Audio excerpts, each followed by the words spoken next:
समित आखिरी घंटे की रणनीति और स्टॉक स्पेसिफिक आइडियाज क्या होंगे? तो देखिए शॉर्ट साइड पे रहेंगे।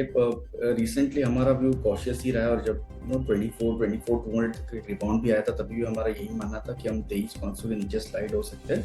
और जैसे 5-6 दिनों से मार्केट ये 23,000 23,500 के रेंज में कंसोलिडेट कर रहा है, इससे एक पॉसिबिलिटी हम एक बार 23,000 का लेवल भी नीचे की तरफ ब्रेक करें। तो इसलिए शॉर्ट साइड पे ही हम देखेंगे, जिसमें वोल्टास जो क्लियरली एक लास्ट 5-6 दिनों से एक नोज ड्राइव ऑलरेडी देख चुका है। 200 डे एवरेज के नीचे ये 2-3 दिनों से कंटिन्यू ट्रेड कर रहा है और आज भी इसमें वीकनेस दिखाई दे रहा है। तो हमें लगता है कि वोल्टास यहाँ पे 1450 के लेवल रीटेस्ट कर सकता है, और कोई भी बाउंस बैक आता है तो वहाँ पे शॉर्ट की अपॉर्चुनिटी देखनी चाहिए। 1452 का यहाँ पे स्टॉप लॉस रहेगा। और जो दूसरा शॉर्ट कॉल रहेगा वो पॉलिसी बाजार में रहेगा। पॉलिसी बाजार में भी हमें कहीं एक inverted flag kind of pattern का ब्रेकडाउन दिख रहा है। तो यहाँ पे 1725 के स्टॉप लॉस से पॉलिसी बाजार हम शॉर्ट करने की सलाह देंगे और टारगेट होगा 1540 का। ओके, तो दो शॉर्ट कॉल्स है, एक तो वोल्टास और दूसरा पॉलिसी बाजार। यहाँ पे भी आप इक्वाली करके चल सकते हैं। लेवल्स आपको समित जी ने बता दिए हैं। हमारे दो गेस्ट आए ऑप्शंस में और दोनों ने पीएसयू बैंकों पे रणनीति दी है। आपको भी कोई पीएसयू बैंक अच्छा लगता है क्या? लास्ट 3-4 दिनों में थोड़ी स्टेबिलिटी लौटी है, बट ऐसे मार्केट में जहाँ पे आपको देख रहा है कि कल भी हमने देखा कि one day up one day down bank Nifty का रुझान था। कल उसने एक अच्छी खासी रैली दी थी, परसों एक अच्छा खासा नॉक लेने के बाद आज वापस उसमें करेक्शन आ रहा है। और इम्पोर्टेंटली निफ्टी कंटिन्यूसली अगर हम देखें तो उसमें 23,250 23,300 के आसपास रिजेक्शन आ रहा है। कॉल राइटर्स भी हाई लेवल पे काफी ज्यादा यहाँ पे हावी हो चुके हैं। तो यहाँ पे ऐसे टाइम पे लास्ट 4-5 दिनों में पीएसयू बैंक में अच्छी रैली आने के बाद वहां पे ट्रेडिंग पर्सपेक्टिव से यहाँ पे मौका देखना थोड़ा डिफिकल्ट है। जब तक निफ्टी में स्टेबिलिटी नहीं आती, हम पीएसयू बैंक्स में भी उतना ज्यादा फोकस नहीं करेंगे, क्योंकि बैंक निफ्टी का अगर हम बात करें तो यहाँ पे 48,000 का लेवल है, वो अभी काफी एक इम्पोर्टेंट सपोर्ट है। और हाई लेवल 49,500 के आसपास टाइम एंड अगेन हमें रिजेक्शन दिख रहा है। तो यहाँ पे फिलहाल पीएसयू बैंकिंग से हम दूर रहेंगे, बट यहाँ पे इंपॉर्टेंट लेवल्स आपको वॉच आउट करने, क्योंकि लास्ट 3-4 दिनों में जो स्टेबिलिटी आई है उसके बाद अगर 2-4 दिनों में कहीं पे फॉलो मूव ऊपर की तरफ आती है और पीएसयू बैंक इंडेक्स 6500 के ऊपर जाता है, तो ही आप कहीं ना कहीं खरीदारी का मौका इसमें देख सकते हैं। ठीक है, तो ये नजरिया पीएसयू बैंकिंग इंडेक्स के कुछ स्टॉक्स पर, लेकिन इसके अलावा दो और स्टॉक्स पर आपका व्यू लेना चाहेंगे समित जी। एक है अपोलो हॉस्पिटल, 2.5% की ज्यादा की तेजी यहां पर दिखी है। निफ्टी 500 इंडेक्स के टॉप गेनर्स में ये स्टॉक शामिल है। और अपोलो हॉस्पिटल्स के अलावा जेके सीमेंट भी 2.5% ऊपर है। इन दोनों स्टॉक्स पर आपकी क्या राय होगी, अपोलो हॉस्पिटल और जेके सीमेंट? देखिए अपोलो हॉस्पिटल्स की अगर पहले बात करें तो लास्ट 3 महीनों की इसकी एक प्राइस रेंज बन चुकी है, डिफाइंड रेंज है, जहाँ पे 7500 के आसपास दो बार इसने टॉप बनाया है, जिसको हम टेक्निकल टर्म्स में डबल टॉप फॉर्मेशन बोलते हैं। और प्रिसाइजली 7500 के आसपास से ये लास्ट 3 महीनों में दो बार वहां से अच्छा खासा करेक्शन दिया है। और लो साइड में यहाँ पे कहीं ना कहीं डबल बॉटम बनने की भी पॉसिबिलिटी है, क्योंकि 6600 का लेवल उसने प्रीवियसली भी रिटेस्ट किया था, वहां से रिकवरी आई थी। और 4 दिनों पहले भी प्रिसाइजली उसने 6600 से ही रिकवरी दी, जो कहीं ना कहीं कोइंसाइड हो रहा है 200 डे सिंपल मूविंग एवरेज से। तो यहाँ पे एक डिफाइंड रेंज बन चुकी है 7500 7550 on the high side.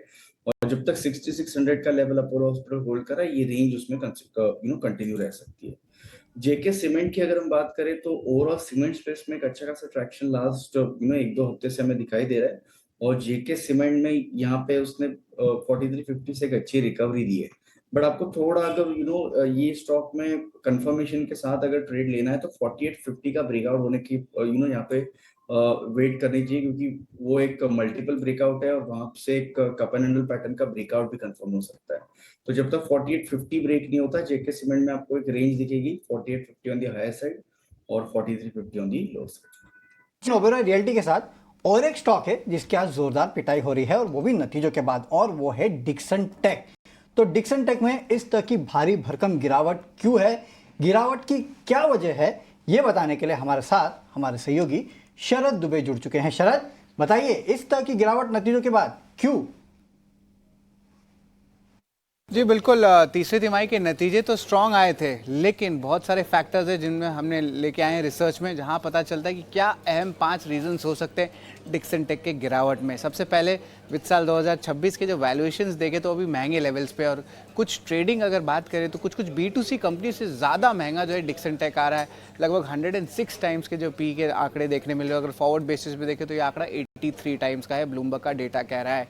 Consumer electronics की सेगमेंट, यहाँ पे बिक्री जो है 32% का गिरावट देखने मिला ईयर ऑन ईयर बेसिस पे। टीवी और वॉशिंग मशीन सेगमेंट में जो है बिक्री का जो है दबाव देखने मिला है। ऑफकोर्स जो कंजम्पशन स्लो डाउन आ रहा है उसका इम्पैक्ट कंज्यूमर ड्यूरेबल्स में भी देखने मिले। प्रोडक्ट मिक्स को लेके जो है एक कंसंट्रेशन रिस्क आ रही है, क्योंकि मोबाइल और ईएमएस सेगमेंट जो था लास्ट ईयर का थर्ड क्वार्टर में 67% कंट्रीब्यूट करता था सेल्स में, अब वो बढ़कर 89% हो गया है। तो ये एक जो है इंपॉर्टेंट कंसंट्रेशन रिस्क होती है प्रोडक्ट की, तो ये एक इंपॉर्टेंट पॉइंट हमने निकाली है। टीवी वीवो के साथ जो जॉइंट वेंचर हुआ है और जो स्मार्टू का अधिग्रहण हुआ है, इसके कारण भी जो है नतीजे पर असर पड़ा है। ब्रोकरेजेस ने जो है उनके अर्निंग्स कट भी की है।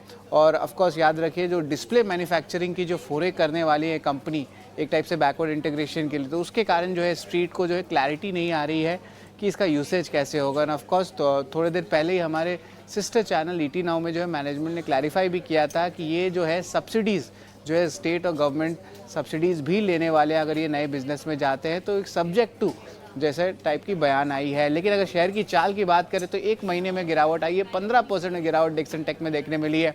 हालांकि एक साल में निवेशकों रिटर्न्स 160% के ऊपर है और पिछले 6 महीने में ये आंकड़ा 35% का होता है। अगर प्रदर्शन की बात करें सेगमेंटल परफॉर्मेंस कैसा रहा है, तो इस पर ऑफकोर्स मोबाइल ईएमएस में देखें 190% का जो है बदलाव आपको देखने मिला है। वही एलईडी टीवी जो रेफ्रिजरेटर सेगमेंट है, यहाँ पे 32% का गिरावट आया है। मैनेजमेंट ने कहा भी है कि नए नए रेफ्रिजरेटर सेगमेंट्स में जो वित्त साल 2026 में जाने वाले हैं। होम अप्लायंस और आप कह सकते हैं लाइटिंग प्रोडक्ट्स में जो है लगभग सपाट से लेकर थोड़ी सी ग्रोथ हुई है, 7 से लेकर 9% तक का। तो ये सेगमेंटल परफॉर्मेंस आपको देखने मिला है। लेकिन ब्रोकरेजेस क्या कह रहे हैं इस पे नज़र डालते हैं। यहाँ पे जो है 3 अहम ब्रोकिंग रिपोर्ट्स है, जेफरीज, नोवामा और सीएलए से। तो यहाँ पे देखेंगे जेफरीज की अंडर परफॉर्मेंस की राय है, वही नोवामा ने होल्ड किया और सीएलए से आउट परफॉर्मेंस रेटिंग दी। और आप देख सकते हैं जो ओवरऑल टारगेट प्राइसेस है, वेरिएशंस देख रहे हैं तो जेफरीज के सिर्फ 12,600 का है अंडर परफॉर्मेंस का, बाकी सब 18,790 और 18,800 के बीच है। तो ये पूरा डिक्सन टेक का लेखा जोखा है और मैनेजमेंट की क्लैरिफिकेशन भी आप आ चुकी है। लेकिन ये 5 अहम रीजन है जिसके कारण डिक्सन टेक में आज सेलिंग प्रेशर आया है।